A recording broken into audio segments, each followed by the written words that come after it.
Hello friends, this is lesson number 42 in the series of literary criticism and theories. And today in this lesson we shall start our discussion on formalism. Before starting this discussion, first I would like to apologize that it's been a while since I recorded the last lesson. Actually, I was going through a hectic schedule and that is why I could not afford the time. But I appreciate your patience and I thank you a lot for following this channel. Now we come to the topic, formalism. In the last few videos of this series, we discussed new criticism and we also discussed the important thinkers or the philosophers. And similar to new criticism, we have formalism. In new criticism, we saw that the thinkers were looking for the text only. They were studying the text, they were not looking into the background of the writer or the age or anything beyond the text. They were not focusing on that. They were simply focusing on the text. The same way in formalism, we have the thinkers or the critics. They are focusing on the form of the text. Now, try to understand what is the form.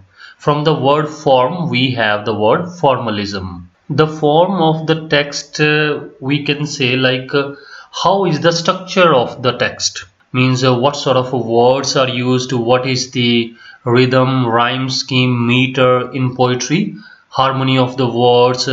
So everything about the structure of the sentences, that is formalism. So they are studying this. They are analyzing the form of the text. In the text, what do you see? First is the content and also the second thing, that is the form. In new criticism, they studied the both.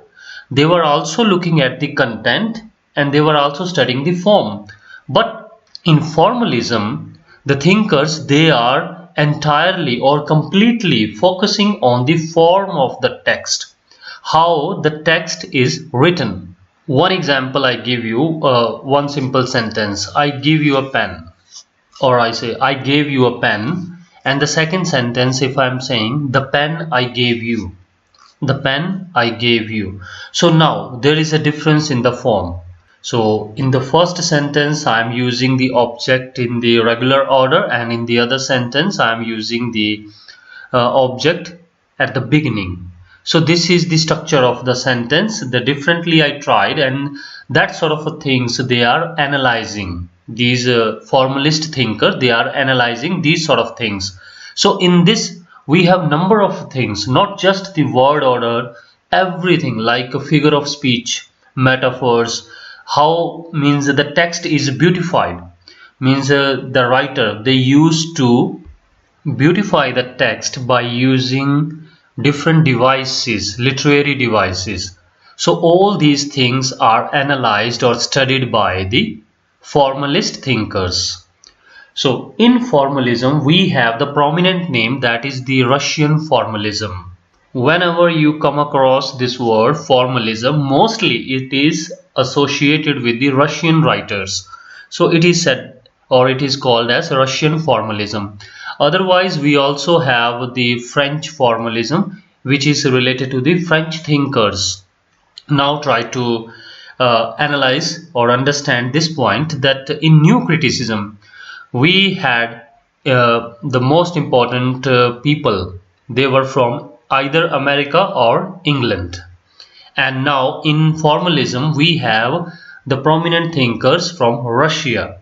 It is also said that new criticism, it started in America, and formalism, it started in European countries like Russia and France. Now we have three societies in formalism, and you should write down their names. The first is the Society for the Study of Poetic Language, and this society is also called as Opojez. The other society, or the second I should say, that is the Moscow Linguistic Circle. Moscow, you understand, that is the capital of Russia. And then we have Prague Linguistic Circle. So these three societies, and we have some important names associated with them. In OPOJAZ, that is Society for the Study of Poetic Language, we have the prominent name, that is Viktor Shklovsky, Boris Eichenbaum and Yury Tynyanov. So the founding member is Viktor Shklovsky. That is very important name, and we shall study about him in the next lesson. In Moscow Linguistic Circle, we have Philip Tynyanov and Roman Jakobson, Vladimir Prop. These are the names. And somewhere Vladimir Prop is included there, somewhere it is not included, so it may be disputed. But the important name is Roman Jakobson. And in the Prague Linguistic Circle, or Prague, however you may call it, actually it is the important city of Czech Republic.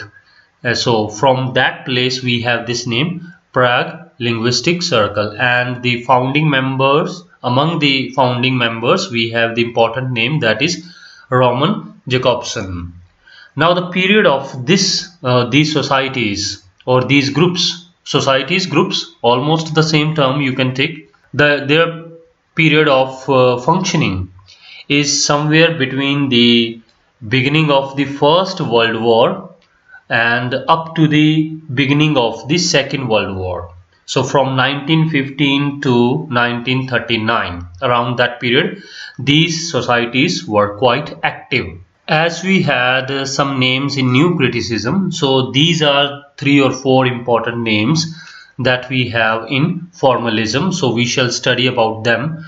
Viktor Shklovsky, Boris Eichenbaum, Yury Tynyanov, Roman Jakobson, Vladimir Prop. So such names. Somewhere you will find the different spellings of their names, especially in Russian names. Like the C is omitted, and instead of C they are using K for the sound K. Like in Viktor, VIC we use, but they are using VIK. So similar in Jakobson or in Boris Eichenbaum. So they are using the letter K. Anyway, now we have the most important term associated with the formalism, that is de-familiarization. Now what is de-familiarization? Just as an introduction, I tell you that the ordinary language that we use for communication, that is fine, and in poetry we have something special as a language, that the language which is flooded with metaphors or with the meter, rhythm, music, everything. Different sort of words are there.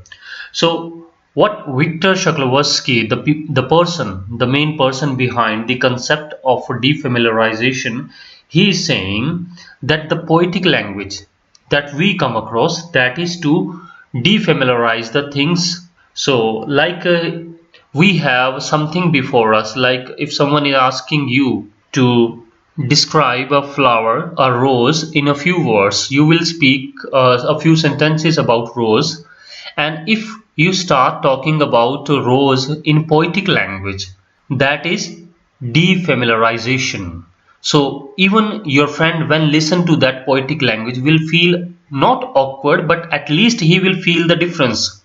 So that sort of a difference, whenever we come across the poetic language, that is de-familiarization.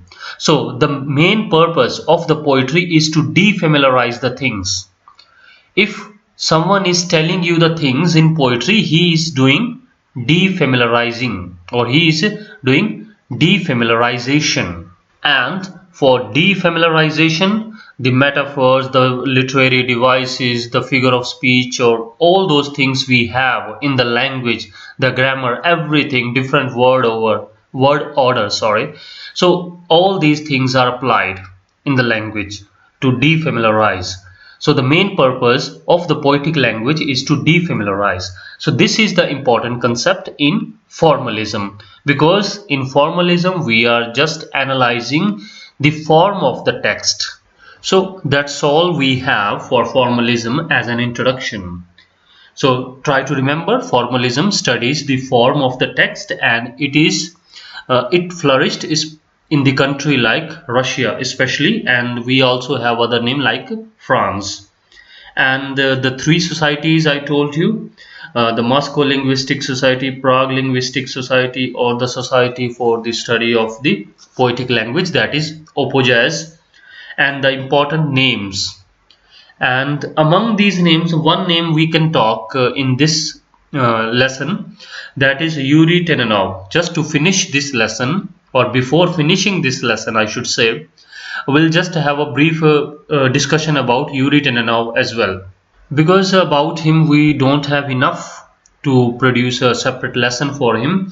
So just a few things. He was born in the year 1894 and died 1943, and he's a Russian scholar, and he wrote a work, the important work, that is Thesis on Language, and this work is co-written with Roman Jakobson. So the names I told you, among them the very important name in the formalism, that is Roman Jakobson, and with him in collaboration he wrote this work, Thesis on Language.